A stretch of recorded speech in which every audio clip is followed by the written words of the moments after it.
Hi, this is Sahil Roy, and I welcome you all to my YouTube channel EU Commerce Scholar. Today's topic is Mint Parity Theory. आज का जो हमारा विषय है जिसे हम आज की वीडियो में कवर करने जा रहे हैं वो है Mint Parity Theory.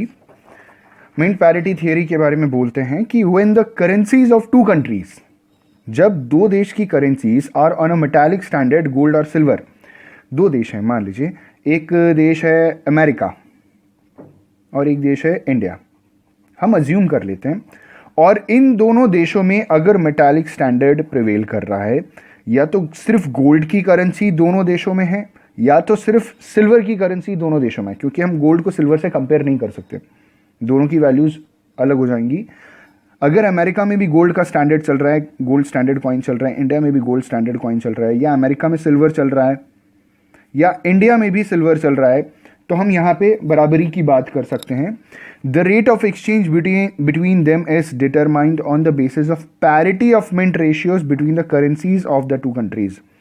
इन दो देशों की करेंसीज में जो गोल्ड का यूज किया जा रहा है, जैसे अगर हम बात करें, फिर एग्जांपल लेते हैं, अमेरिका का जो गोल्ड का कॉइन है, मान लीजिए उसमें 10 ग्राम गोल्ड यूज किया गया है, और इंडिया में जो गोल्ड का सिक्का चल रहा है उसमें मान लीजिए 5 ग्राम गोल्ड यूज किया गया है। हर देश का सिक्का अपने हिसाब से कंट्री डिजाइन करती है, डेवलप करती है। तो यहाँ पे क्योंकि अमेरिका में के सिक्के में गोल्ड की वैल्यू ज़्यादा है और इंडिया में गोल्ड की वैल्यू कम है, मतलब उस सिक्के में गोल्ड की वैल्यू कम है, तो यहाँ पे यही बात आ रही है कि the rate of exchange between them is determined on the basis of parity of mint ratios between the currencies of the two countries. कितना आपने अपनी करेंसी में गोल्ड यूज किया है या सिल्वर यूज किया है, उस बेसिस पर डिसाइड होता है। दस this theory explains the determination of exchange rate between countries which are on the same metallic standard, say gold coin standard, is known as mint parity theory of foreign exchange. इसी को कहा जाता है mint parity theory of foreign exchange. अगर America gold का coin use कर रहा होता और इंडिया अगर सिल्वर का कॉइन यूज कर रहा होता तो हम यहाँ पे एक्सचेंज रेट नहीं पता लगा सकते थे। या अगर कोई भी कंट्री पेपर स्टैंडर्ड लेकर के चल रहा है और दूसरा देश अगर कोई मेटालिक कॉइन, कोई भी गोल्ड कॉइन स्टैंडर्ड लेकर के चल रहा है, तो हम यहाँ कंपेरिजन नहीं कर सकते थे। हम उसी कंडीशन में कंपेरिजन कर सकते हैं जब दो देश सेम मेटालिक कॉइन्स यूज करें। आगे कहते हैं कि mint parity means, mint parity का मतलब होता है that the exchange rate is determined on weight to weight basis of the two currencies. Weight to weight basis का मतलब, जैसे हमने पिछले में देखा था कि इंडिया में 5 ग्राम वेट यूज किया जा रहा है गोल्ड, मतलब 5 ग्राम, इंडिया के सिक्कों में 5 ग्राम वजन सोने का यूज किया जा रहा है, और जो अमेरिका के सिक्के हैं उसमें 10 ग्राम वजन यूज किया जा रहा है, एक सिक्के में 10 ग्राम सोना है। तो इसी के बेसिस पे कह रहे हैं कि allowance being made for the parity of the metallic content of two countries, thus the value of each coin, gold or silver, will depend upon the amount of metal, that is gold or silver, contained in the coin, and it will freely circulate between the countries. इसे और अच्छे से समझने के लिए नीचे एक example दिया है, आपको और अच्छे से क्लियर होगा। Under the system of gold standard, for instance, the rate of foreign exchange is determined in the terms of gold content of the two given currencies unit. This is referred to as mint parity. इसी को कहा जाता है mint parity. Parity का मतलब होता है equal करना, बराबर करना।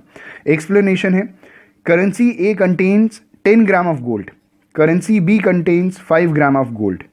अगर एक देश की जो करेंसी है उसमें 10 ग्राम सोना है, अगर एग्जांपल ले लेते हैं, इसको हम मान लेते हैं अमेरिका की जो करेंसी है वो करेंसी ए है और उसकी करेंसी में 10 ग्राम गोल्ड यूज किया गया है। दूसरी जो कंट्री है उसको हम एग्जांपल ले लेते हैं इंडिया, और इंडिया की करेंसी में 5 ग्राम गोल्ड यूज किया गया है। तो यहाँ पे बोला गया है कि जो एक्सचेंज रेट होगा वो होगा 1A is equal to 2B, मतलब अमेरिका का एक सिक्का, अमेरिका का जो एक सिक्का होगा वो इंडिया के 2 सिक्के के बराबर होगा, मतलब 1A is equal to 2B। तभी यहाँ पे 10 ग्राम गोल्ड और ये यहाँ पे 2 इंटू 5 ग्राम, 5 ग्राम गोल्ड था, that is 10 gram of gold, तभी जाकर के ये वैल्यू बराबर होगी।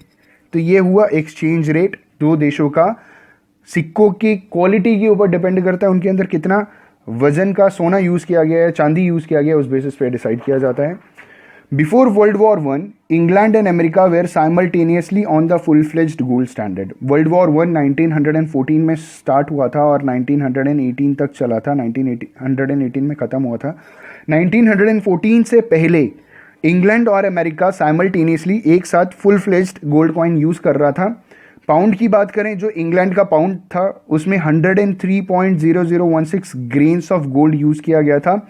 वहीं अगर अमेरिका के डॉलर की बात करें तो उसमें सिर्फ 23.2200 ग्रेन्स ऑफ गोल्ड यूज किया गया है। इसका मतलब the exchange rate between American dollar and the British pound based on mint parity was 113.0016 divided by 23.2200, that is 4.8665. That means the exchange rate is equal to 1 pound is equal to $4.8665। उम्मीद है आपको ये समझ में आ गया होगा कि किस बेसिस पे मिंट पैरिटी डिसाइड किया जाता है, कैलकुलेट किया जाता है, इवैल्यूएट किया जाता है। आज के टाइम पे मिंट पैरिटी का कहीं यूज़ नहीं किया जाता। Thank you so much for watching this video. अगर आपको ये वीडियो पसंद आया तो प्लीज़ लाइक शेयर सब्सक्राइब ज़रूर करें और कमेंट ज़रूर करें। आपका कमेंट हमारे लिए मोटिवेशन का काम करता है। Thank you so much.